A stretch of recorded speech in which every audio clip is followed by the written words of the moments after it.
Welcome to Conversations. My name is Suresh Kochatal. 2 days ago, the nation was plunged into grief following the tragic demise of our Chief of Defence Staff, General Bipin Rawat, his wife Madhulika Rawat, and 11 other service personnel in a horrendous helicopter crash near Coonoor. What went wrong with the crash is a matter of investigation, which the Tri-Services has already launched.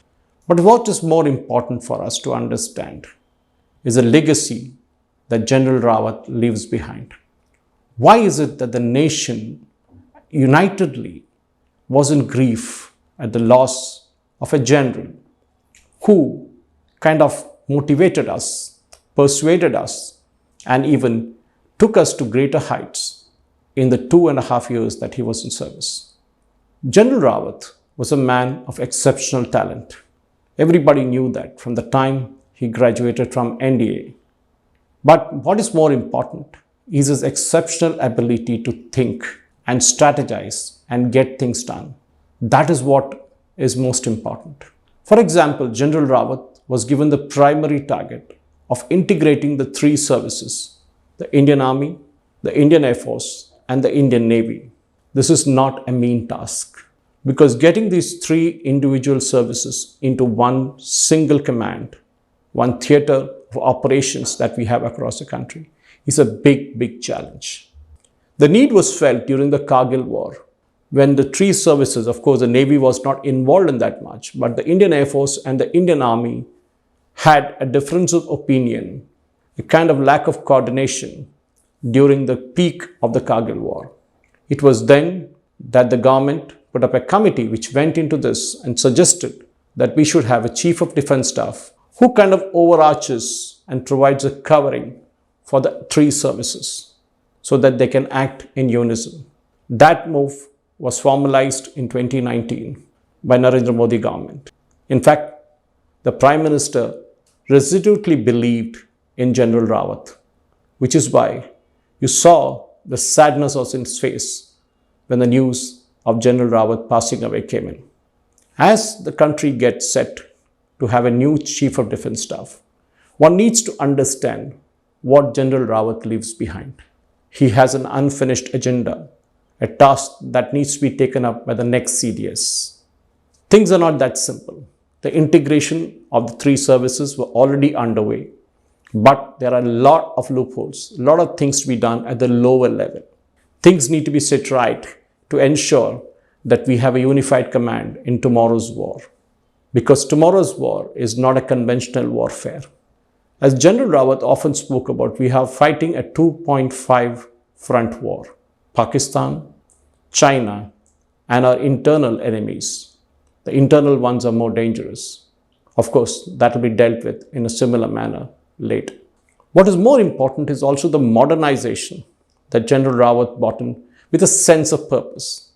He pushed through a lot of things which were left kind of unfinished on the tables of the bureaucrats in the Defence Ministry.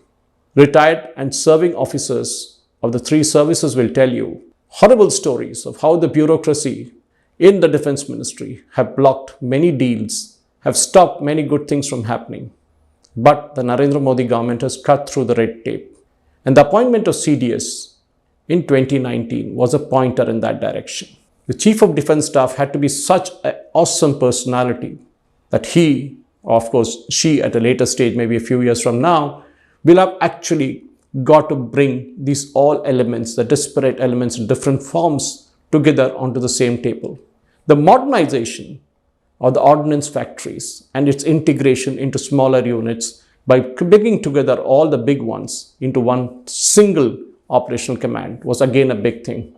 There were a lot of resistance in the kind of moribund, overdated, obsolete ODFs. But again, the Modi government pushed it and made it to happen. We are seeing a renewed purpose in various ways. The ALHs, the Tejas, and of course the aircraft carriers being built in the Atmanirbhar way. That modernization with a domestic push was something that General Rawat pushed through resolutely. As we look back at his legacy and try and understand the kind of moves that he had done, the kind of actions that he had taken on the ground to ensure all these, we need to also appreciate the kind of man that General Rawat was. He spoke his mind, spoke very little, but when he did, he spoke his mind. He said what he wanted to say without caring as to who was getting hurt in the process. Maybe that is not a sign of arrogance. It was a sign of resoluteness. We in India are accustomed to a soft nation. We are not accustomed to a tough boss. And General Rawat was one such person. He saw it to it that the Indian Armed Forces, one of the biggest in the world, becomes a lean, mean, fighting machine. As we go forward, and as we try and understand the moves that are going to be there in the days to come, General Bipin Rawat's vision and his action needs to be translated in whatever he had left behind for us to do.